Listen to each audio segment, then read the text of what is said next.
Welcome to the Kratom Sobriety Podcast. This is episode 147, and I am Jacob. Thanks for being here with us. We're glad to have you, and we're hoping that you're keeping it Kratom free. So, this week on the podcast, Charlie has an interview with Ryan S. Ryan is an educator, and he found himself using powdered Kratom, using the Kratom Kava tonics, all the way progressing to using some of the more potent and strong 7-OH products. He tried to quit a number of times, ultimately ended up going to detox, was stable sober for a while, but decided that he wanted to ultimately try mat as he was worrying about relapse. And that's something that everybody has to consider as they weigh their own personal recovery and how they want to go. But it's a really good interview, and I think you're all going to enjoy it. We'll get that queued up for you here in a minute or so. What I want to talk a little bit about for our intro today is how to continue to progress in your recovery and keep your recovery fresh. So, this is a bit of a personal topic for me. I think I've talked about this a numerous times on the podcast, but I have been doing smart recovery for a long time, about 7, 8 years now. Started with my journey from alcohol recovery into kratom recovery, and I love it. I do really like the group. I've made a lot of longtime friends there. The only challenge is the in-person meeting near me is essentially once a week. So I'm limited in my ability to go to smart meetings to that once a week in-person meeting. There's a ton of online meetings every day, like so many, but for me they don't work that well. I find myself distracted and I end up doing something else that I shouldn't be doing versus paying attention to the meeting. I don't get a lot out of it. So for me, I really need that in-person connection. And lately, I've been feeling like once a week just isn't cutting it. I'd love to tell you that I don't have urges and I've got it all figured out after more than 2 years off of Kratom, but I just like you all, I don't. I'm an addict. I've been an addict for a long time and I'm always going to be an addict. So I'm always going to have to be dealing with this disease. And I decided that I needed to do something more to keep things fresh and to ensure that I'm not finding myself slipping into old habits or ending up contemplating a relapse, all of those wonderful things that we don't want to do again.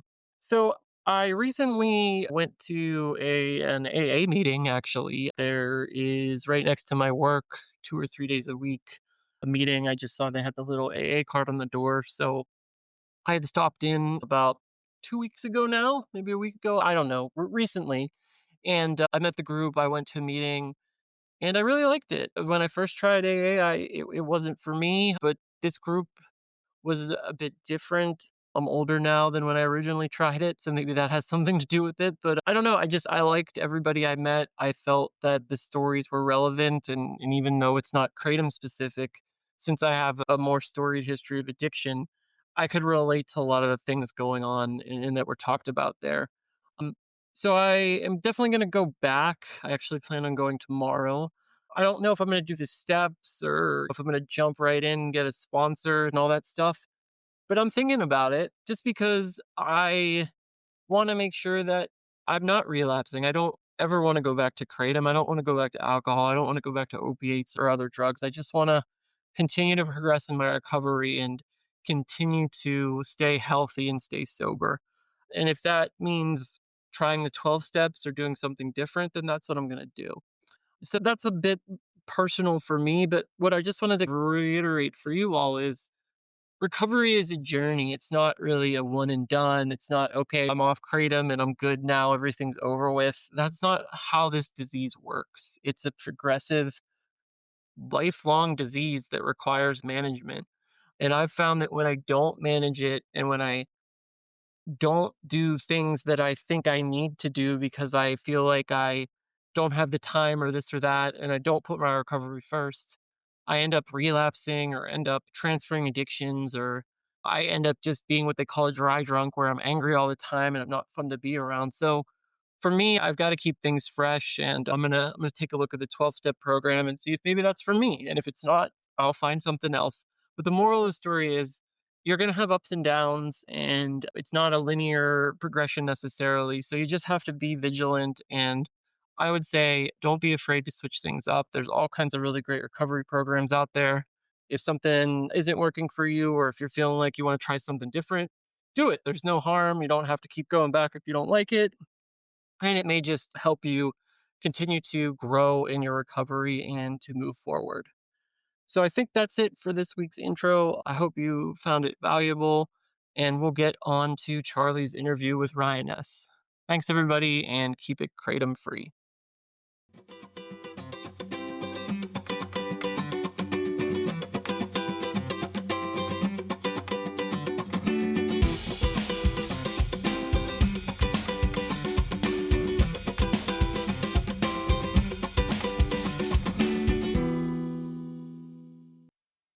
Hello, welcome to the Kratom Sobriety Podcast. This is Charlie, and today we have an interview with Ryan S. Welcome, Ryan. Hi, Charlie. Thanks for having me on. I'm really looking forward to doing this. We're glad to have you on, and could you introduce yourself to our audience? Yeah, so my name's Ryan. I reside in Las Vegas, Nevada. I was born and raised here and still currently live here with my wife. We've been married for 3 years now, and we have a baby, a 15-month-old. It was our first child together.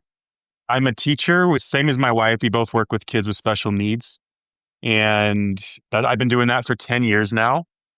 I love basketball. I was an athlete in college, and I still play around today, mostly just for fun, nothing competitive.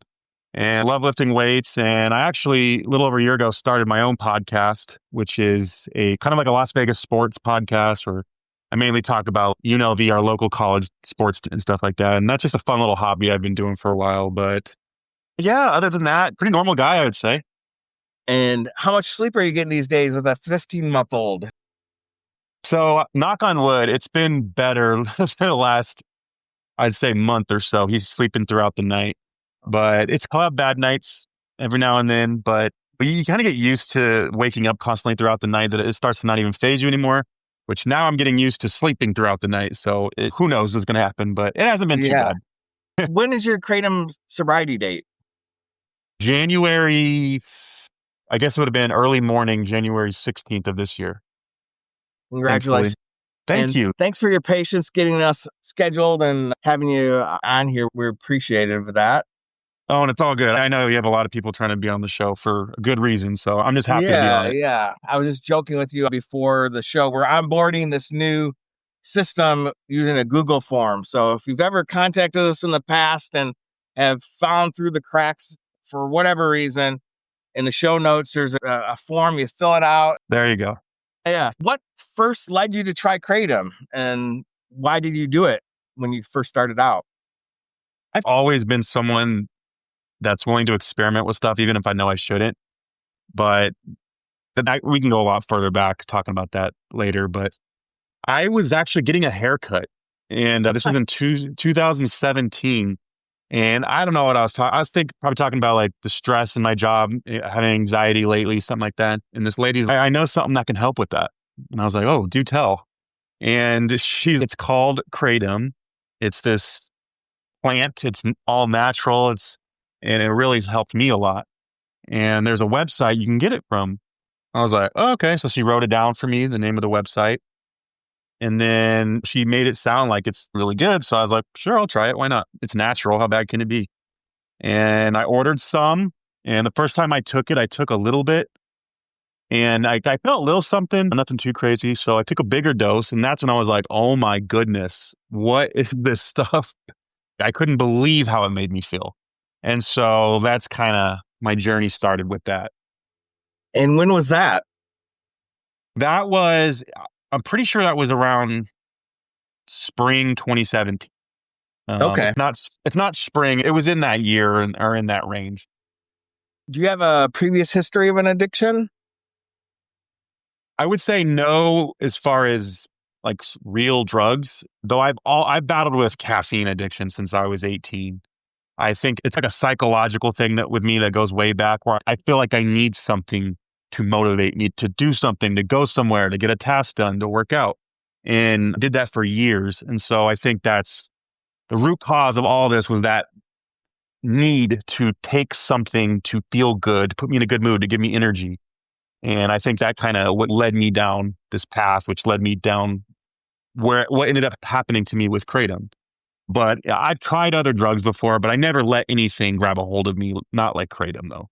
It sounds like you've never had a drunk driving or a public intoxication or a No. possession, illegal possession of drugs. So have you ever had a substance and you couldn't quit it before? Until Kratom, it was really just caffeine, Oh, yeah. which I battle with that to this day. But once I've been addicted to Kratom, the caffeine addiction doesn't feel so bad anymore. Other than that, I haven't been addicted to any other sort of substance. The only comparison that I can tolerate now between Kratom and caffeine is that they're both very hard to quit. Yes, that's for sure. How did your Kratom use look at the beginning, and then how did it escalate over time? Okay, so I used it responsibly, I would say, for the first few years. I would just order it online. I would take capsules or I would take the powder. And I think I would use it once or twice a week. I usually like to use it at work because it made work fun. And so if you're having fun at work, life's not too bad, right? So that's kind of like the main time I would take it is I would wait till Friday and then it'd be like 3 hours left of the workday. And that's when I would take it. And then the rest of my day, I was just in the best mood ever. It made me super social. I'm naturally not the most social person ever. And this drug made me want to go talk to people. And it gave me energy. And I would always combine it with caffeine. Like I always took it with caffeine. I had no idea this stuff was sold in smoke shops. I never went to smoke shops. I never had a reason to go to smoke shops.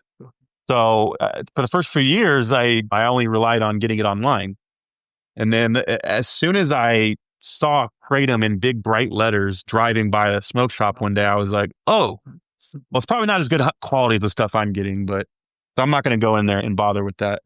And then, yeah, all it took is that one time that I walked in the smoke shop and I saw all this variety of products. It's like I'm in a 7-Eleven looking at the candy section. And I was like, ooh, I got to try this stuff. And yeah, there's a lot of little different things that contributed to letting this drug just take a hold of me and becoming very dependent and addicted to it.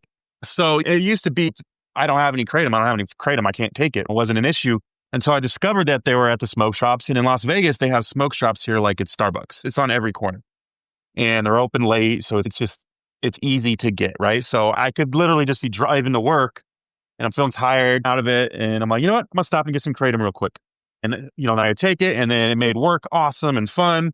And you go to work the next day and you don't take it and you're like in a bad mood and that makes you want it more. That's how our brains tell us we need something.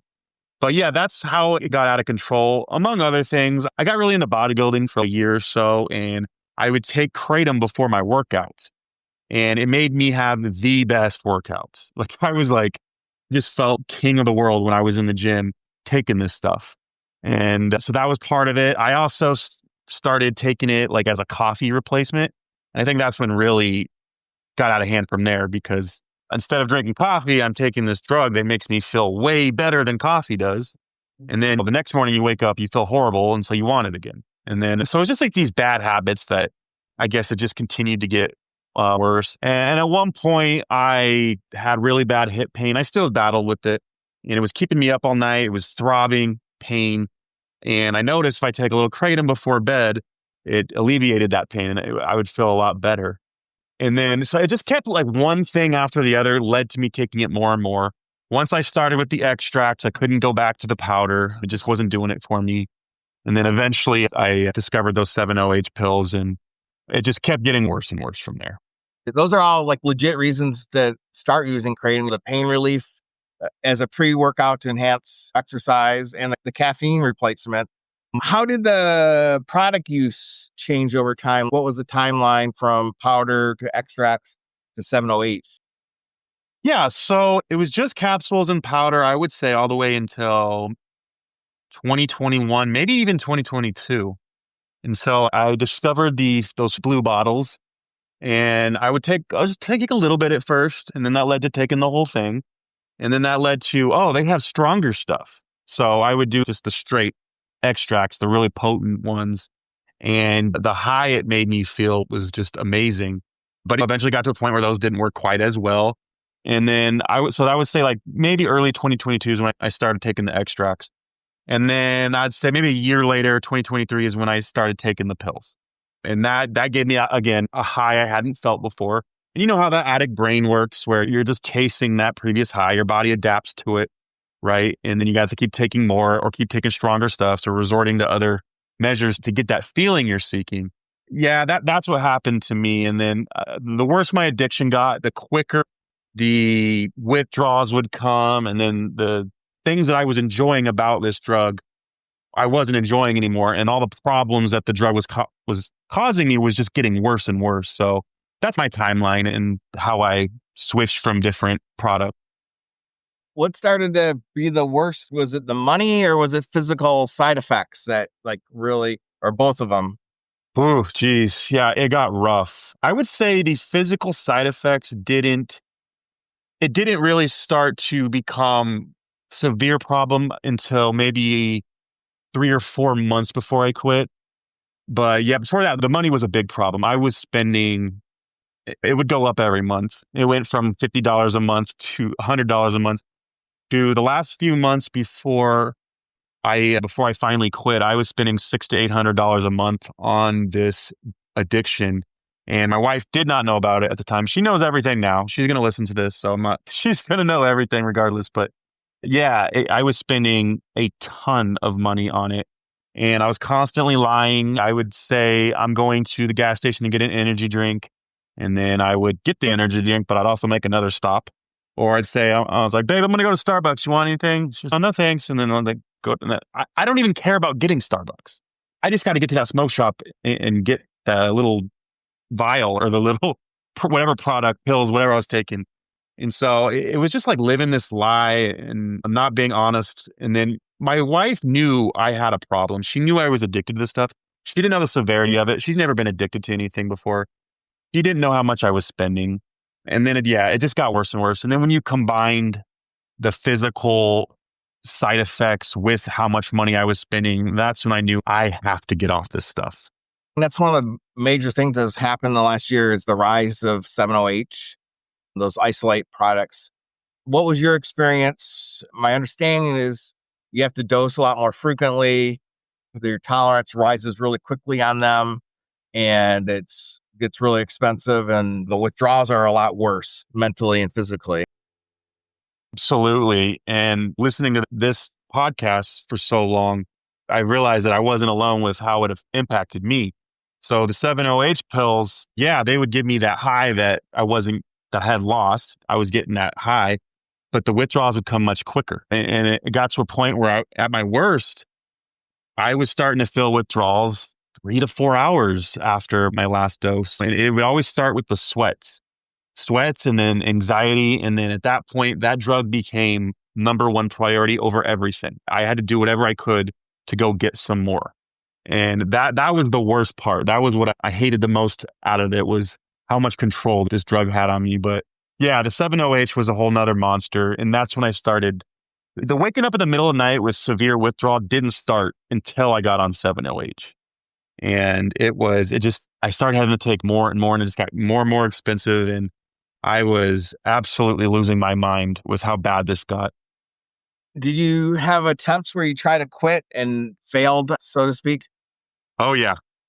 A few times. So the first time I tried to quit, I believe it was towards the beginning of summer of 2023. So I guess 2 years ago. And I just told my wife, like, I'm not going to take this stuff. I'm just going to just tough it out and just see what happens. And I felt so horrible, just zero motivation, zero energy, just felt almost like you had a really bad hangover, but worse. And so immediately I came up with a reason why I'm not going to quit yet. I'm going to wait. I'm going to do this. I'm going to do that. I'm justifying it. Right. And so I was like, don't worry, babe. I'm talking to my wife. Don't worry, babe. I got a plan. I know what I'm going to do. I'm going to wait till this time just to quit. Just making excuses. And so I was like, I'm going to go to the smoke shop real quick. She's like upset with me, but not telling me no either. And that was the first time. And then I tried again. When was that? Right before my son was born. Because I knew I was like, I got to get off this stuff before my son's born. I cannot be dealing with this addiction while taking care of a baby. That was important to me. And I actually made it 3 full days off of it. It was 3 of the most miserable days of my life. Then I had this horrible, I guess it was an anxiety attack. I didn't know what it was. I thought I was going to die. I went to the gym and then all of a sudden my heart started racing and I got very dizzy. I couldn't walk. I practically had to crawl to my car, and I like made myself drive to the smoke shop because I told myself it's the Kratom, like not having the Kratom and my body's going to die if I don't get it. And so I got more Kratom and I took it. And then I had to tell my wife, like, hey, I thought I was going to die, so I had to take Kratom. And she was so disappointed in me because I had made it 3 days and it looked like I was doing well. So I don't know what led to that anxiety attack, but it was obviously related. But it was just, my heart was racing for 12 straight hours. I could hear my heart beating in my ears and the anxiety was unbelievable. And so that was another failed attempt. And then I told my wife, look, this is what I'm going to do. We're going to have the baby. I'm going to be on paternity leave. I'm going to be at home for 6 weeks or 4 weeks, I think it was. That's when I'll quit because I'm just going to be at home. I'm not going to be going anywhere. Terrible idea. Like trying to take care of a newborn while you're going through withdrawals, it's pretty much impossible. That was, I think, my third attempt to quit. My next attempt to quit, I was like, all right, cold turkey's not working. I'm going to try tapering off. So I went all out. I bought this giant bag of powdered Kratom and I got a scale. And so I started measuring them out and I put them in little baggies and I put them in these little containers. So where I had this set plan that each week I was going to take a little bit less Kratom. And I just failed. And it was just not being mentally strong enough. I would stick to it for a few days and then all of a sudden I'm driving to work. I don't feel the best. There's that smoke shop. And I'm like, you know what? I'll just take it I'll just take it today. It's not going to screw up my progress. I made that mistake so many times. It got to a point where I was like, all right, I failed to quit again. And then I was finally able to do it in January of 2025 this year when I went to treatment. And that was after really hitting rock bottom I have some stories about that we can get into. I'm thinking that these experiences are unusual for you. You seem like the type of person when you set your mind to do something, you do it. Yeah. And sometimes it's to my detriment because I get something in my head and I can't let it go and I can't be patient with it. And that was another side effect of Kratom was I had no patience.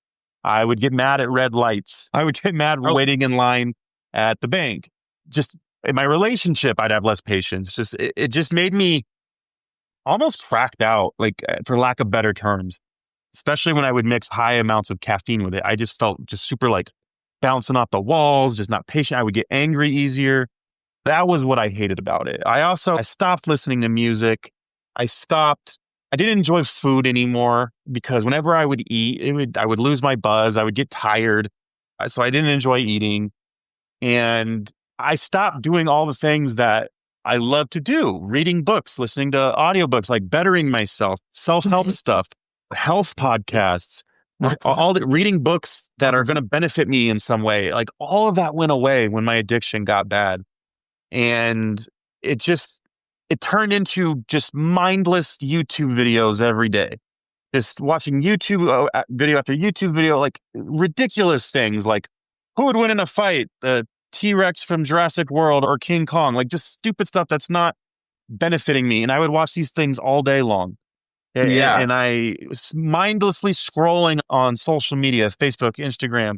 And that was just my life. And before I knew it, blink of an eye, like 4 years had gone by. And I was like, what happened? And I know that was because of the Kratom. You had all the classic symptoms, the loss of interest in important things, food and music, the mindless social media screen time, and then the loss of emotional regulation. So what was the main thing that happened? Going to treatment is a big step. So there was definitely a lot of, I would say, a little specific moments that contributed to this whole feeling of rock bottom. One of them being I'm on vacation with my wife's family in San Diego. We're staying in a beach house. I have to lie and say I'm not feeling well. I'm going to go to my room. But I'll leave and go to a baseball game. And meanwhile, I'm borrowing the other car to go drive to another county to find Kratom because can't sell it legally in San Diego. So that's how bad it got, is like I'm missing family vacations or special events in order to seek out this drug that I'm addicted to. And then I would say the ultimate rock bottom is when we went to Mexico We went to Cancun for a week, and I had bought what I felt was a good amount of 7-OH pills to take with me on that trip. And I just remember the first day on a vacation, I took 2 pills, which normally 2 pills makes me feel great. I took 2 pills, didn't feel anything. And that's when I was like, this is not good, because if I was back home, I could just go buy more pills. Here, I only have a set amount that lasts me for this 7-day trip. Okay. And so every day my day would start off terrible because I just felt horrible. And so I'm like, I'm determined to have fun on this vacation. So I'm masking it with alcohol, just drinking a lot to try and make myself have fun, because I can't take more kratom. Otherwise I'll run out. And then withdrawals were awful. Every single night I wake up in the middle of the night, sweating, heart racing, anxiety, this just very uncomfortable, bone chilling feeling coursing through my body. And I'm getting up in the middle of the night, I'm fumbling through my bag, and I'm trying to find my pills, and I'm like shaking, and I'm like, just shoving them in my mouth. And then I like go lay on the couch, breathing heavily, trying to wipe the sweat off my face. And then all of a sudden, I'm good. All right, I'm gonna go back to lay in bed now. And I had to deal with that every single night on vacation. And I just felt horrible the entire vacation. And my wife is like, this is getting out of hand. You really need to get help. And that's when I came up with the plan that I was going to go to detox and get treatment during winter break. We're both teachers, so we have 2 weeks off. And that was when I was going to go. And so I had it set up and everything. And then my son gets really sick. My son was 10, 11 months at the time. Okay. And I felt I can't leave my son while he's this sick. I need to be there to take care of him. So then I put off going to treatment another month. But going through that winter break and the holidays and Christmas, not being able to enjoy it, not being able to enjoy like my son being in his first Christmas and opening gifts and just that happy feeling you get from this holiday, because I feel so horrible every single moment of the day because of this addiction. I was so determined to get clean. I was so determined. And then finally, January 16th, took my last dose of Kratom first thing in the morning. I checked myself into treatment for detox. So that's what led to me finally getting clean. And was that a big deal with your job? Was that the middle of the semester still? No, it worked out because we had a 3-day weekend and I was able to take a couple sick days. It wasn't a big deal with my job. I'm fortunate enough to have a very flexible job where I don't have to find a sub. We can just miss, and it's not that big of a deal. You just take sick days. So it didn't impact my job too much. And maybe I was assuming like a 30-day treatment. Maybe it was a weekend detox more than... Oh, it was my bad. Yeah, I didn't clarify. Yeah, I just did detox only for 7 days. Okay. And that was a crazy experience in a good way. What kind of facility was it?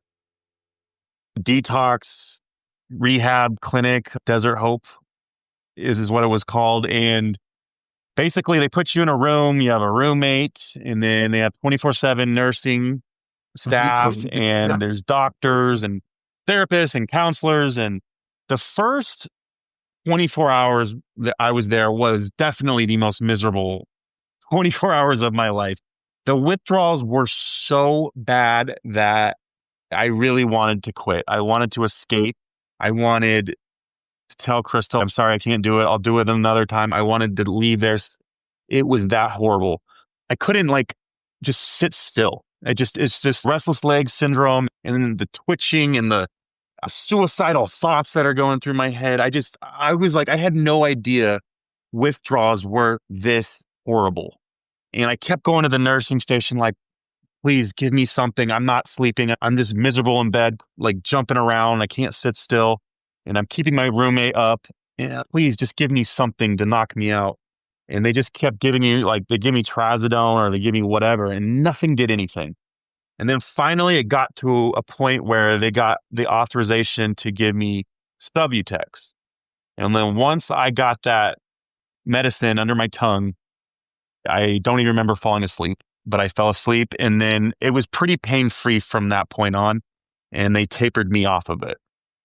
And then I just loved everything about that experience as far as how much it was helping me. Being around other people that know what I'm going through, who maybe not because of Kratom, but because of other drugs, hearing all these stories, hearing how bad it got for other people. And I was like, oh, I thought my situation was bad. This person's best friend died of a fentanyl overdose in their arms. This person's drinking got so bad they had to set an alarm every 2 to 3 hours to drink whiskey, because if they didn't, they would go into such severe withdrawal, they wouldn't have this physical strength to drink whiskey. And all these people that almost died. And it just really opened up my eyes. And I needed to experience that. I needed to go through that experience to build me up to where I am today, to know to never, ever go back there. Yeah, I think that experience, that horrible vacation in Mexico, and then your son's first birthday combined with this realistic, eye-opening experience at a rehab probably was just what you needed. So what was the treatment plan after you got out to stay off this? They had written me a prescription for gabapentin and trazodone. And I get out of there and I'm happy to be out. I'm like, I did it. I made it. It doesn't, like, you get through that detoxing part. It's still so hard.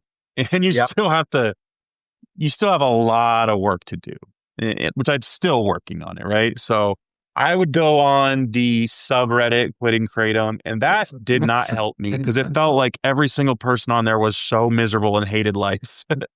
And it didn't make me feel motivated. But this podcast had so much more of a positive feel to it that motivated me. So this podcast helped me. The subreddit did not. But those first couple of weeks were brutal. Like, no motivation. Everything was so daunting. I remember the first day I got out, my wife and I took our son, and her sister was with us, to the mall just to do some shopping. And just holding my son walking around, it was so exhausting. I just wanted to sit down every chance I could get to take a rest. And I'm constantly wiping sweat off my face. And it was rough, and it just got a little bit better week by week.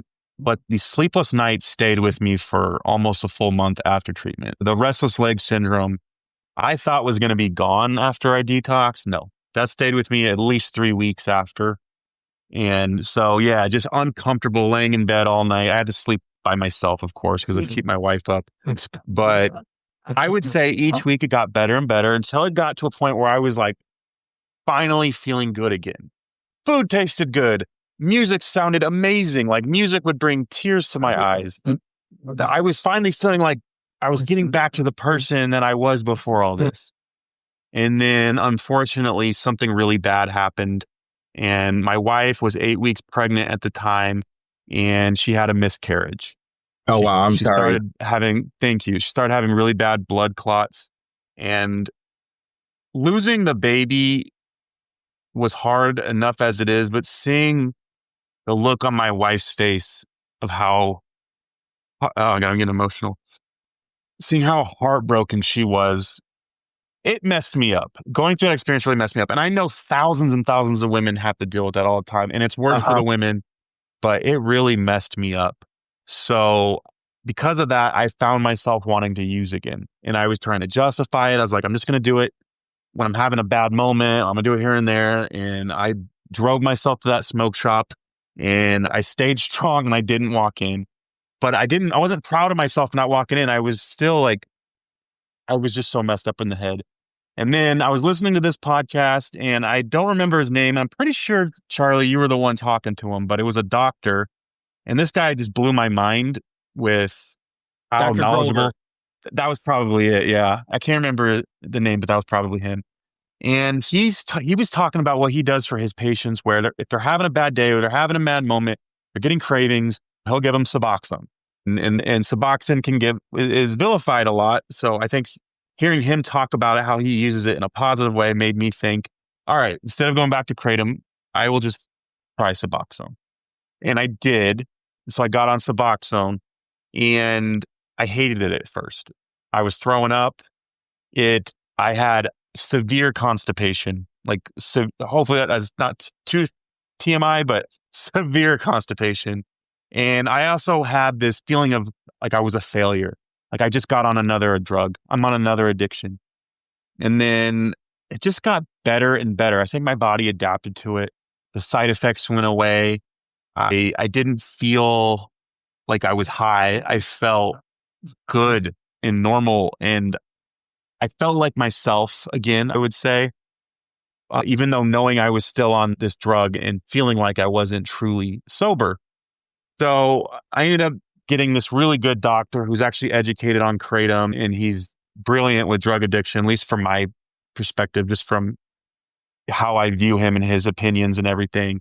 And he made me feel so much better about being on Suboxone and where we're going to go from here. And I've been lowering my dosage, and I honestly, I got my life back, and this is the best I've felt in years. And I'm really happy. I'm really happy. But my plan from here is just to keep on tapering off. I also have the option of doing Sublocade injection, or it's another one. It's a newer one called Brixadi. He says they both do the same thing. And so I'm looking into that as well. But yeah, I'm still currently trying to work on myself and get better. And the process doesn't end, right? I'm still dealing with the repercussions from this addiction, but this is the most optimistic I've been in a long time. Sorry, I know that was a very long answer.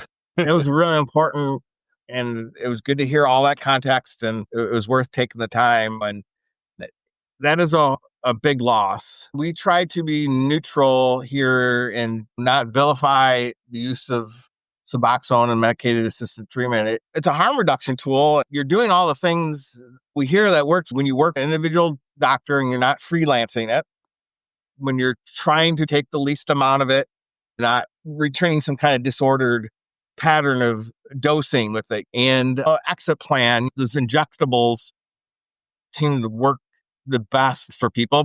And some people would say, you're crazy. You had 3 months off Kratom and you went to the medicated assistant route. And that's one of the bigger reasons to do MAD is for relapse prevention. It's not just get through a hard detox. Exactly. Yeah. And that was honestly the way I started to look at it. Because at first I just hated myself. I was like, Yes. Here I am again. I'm back having these bathroom issues.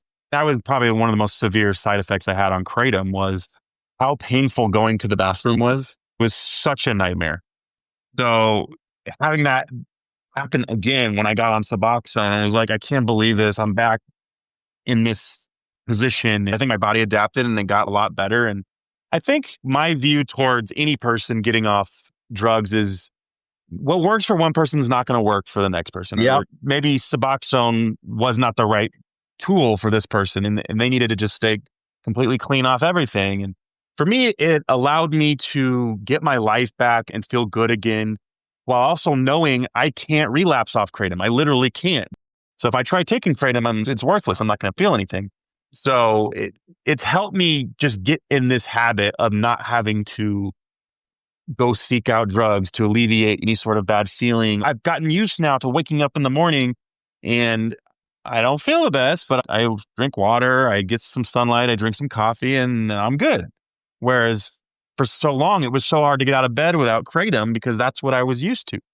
And so this was my journey and my path. I'm still working on it. I'm not done yet. I'm not out of it yet, but I'm more optimistic, I would say, at this point than I've been in a while. That's a great here.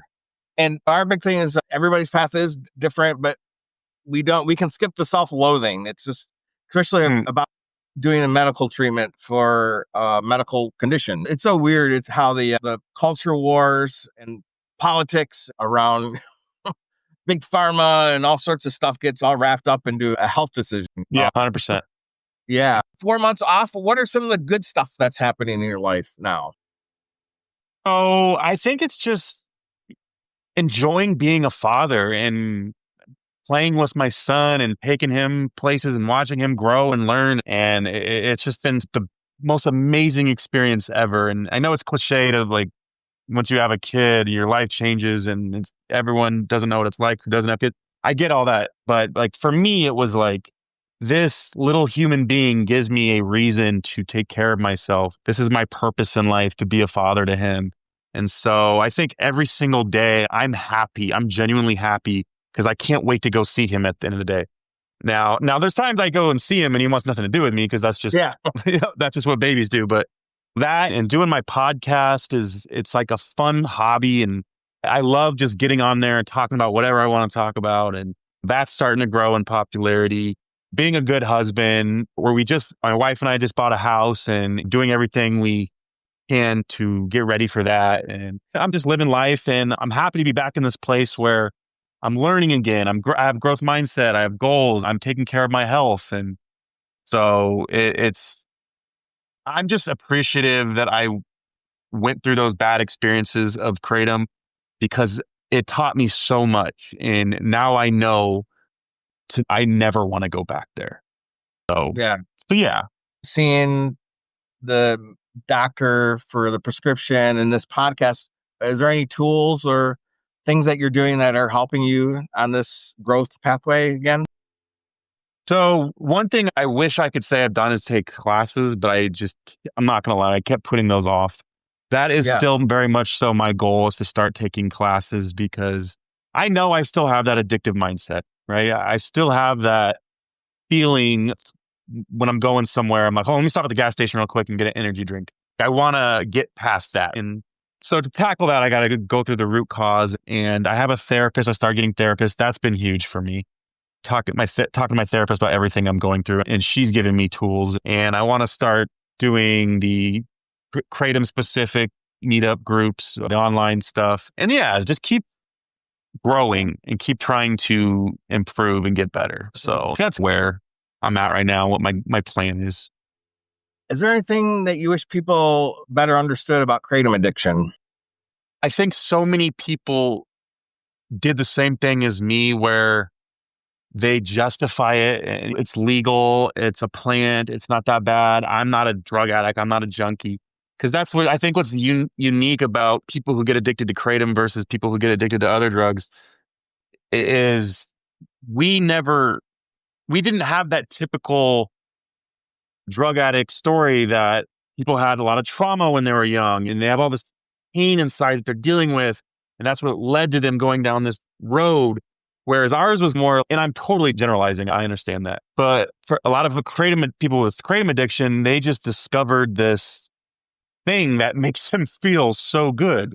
And they justify it. And I know for me, like my biggest mistake was not researching it because I didn't want to research it. I didn't want to learn about the bad side of Kratom because at that point, I didn't want to quit. I loved it. I didn't want to read anything because I knew it was going to say it's bad. And I think that was one of my biggest mistakes is just not educating myself. And I wish I had discovered this podcast earlier. I wish I had discovered a lot of the stuff that I found online to help me learn about this. And I wish I would have addressed a lot of those root causes that led me down that road. But yeah, I think that's, the advice I would give to people is educate yourself on this stuff, learn about it. Don't be afraid to talk to someone because you feel embarrassed. Like you don't want to have that addict label, right? And so you don't want to talk to anybody about it. But being able to talk to someone, it's this big weight lifted off your shoulders, right? Don't be afraid to seek out medical help. And I would say, if I'm being completely honest, if I was giving advice to someone really close to me who's addicted to Kratom, find a addiction doctor who understands Kratom, understands addiction at a high level, and cares about you and your health, right? Instead of just writing a script and moving on to the next patient, which so many doctors do. I think that's the advice I would give is find a really good doctor that understands addiction at a high level because it could save your life. Yeah, it is really hard to find a professional, especially one prescription authority to do that. That is part of the negative reviews people have about Suboxone is the lack of care. Not everybody has health insurance. Some people can't shop around and they have to go to public clinics or they get labeled. And some places you have to go through drug testing every time you go, and it becomes an adversarial relationship with your care provider, and that makes Kratom very attractive. But we do try to lighten things up towards the end. I don't know. Do you have any pets? No pets. My wife is not a big pets person. Yeah. I might be able to talk her into getting a dog someday, but we'll see. I grew up with dogs and I had a cat, so definitely a big animal lover, but I don't have any right now. Any music concerts planned this summer? No, nothing planned. I know my wife's really big into NSYNC or Backstreet Boys. One of them are still playing. I think it's Backstreet Boys, but and so she wants to plan something going there. And I live in Vegas. I live in the entertainment capital of the world. Yeah. There's so many options Yeah. for shows and concerts. And so we're definitely going to find something fun to do. And yeah, there's no shortage of options for sure. How about this? A follow-up trip to make up for that Cancun misadventure. It's for sure. For Okay. sure. Was there anything we didn't touch on today that we should take a look at before we wrap things up? Yeah, I think I talked about everything I wanted to talk about. I just think that feeling I experienced, I needed that. Like just being in all these positions where I'd wake up with withdrawals and I'd have to go to my car and drive around to try and find a smoke shop that was open. And I'm driving all over town and my wife's still in bed and she doesn't know what I'm doing. And the sneaking around, the tons of money I spent, just the ups and downs of emotions and feeling horrible. And I just needed all that. I needed that. I needed to know what that was like, to think about if I were ever to think about using again. Because I knew I wasn't ready when I was in treatment, because I was still thinking, like, I'm eventually going to use it again someday. I'm just going to be smart about it. I'm going to just use it on Fridays. And then listening to this podcast, so many people did the same thing and then they got addicted again. And I was like, I don't trust myself. So I think it's just continuing to learn and grow, remember everything I went through, and just staying strong. One last thing, I have heard mixed things about San Diego. On one hand, it is supposed to be illegal there. And I've heard some people say it's easy to find. And then I've heard other people have had trouble finding it in the city. Yeah, I found it. Let's put it that way. I found it. I've heard of people going a couple states over on vacations before. It's so freeing not to have that on your back anymore. Thank you for sharing your journey. And I'm sure it's going to resonate with many of our listeners. And we just wish you the best. Thank you so much. Yeah. And I think this particular drug was so different from any other drug I ever tried because it made me so functional. It made me better at things. It made me the person I wanted to be. I had energy. It was a functional drug, right? I can't take meth and go to work. Everyone's going to know I'm on meth, right? I can't take heroin and go to work. Everyone's going to know.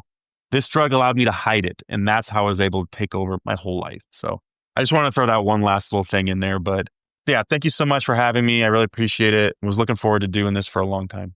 Thanks, Ryan.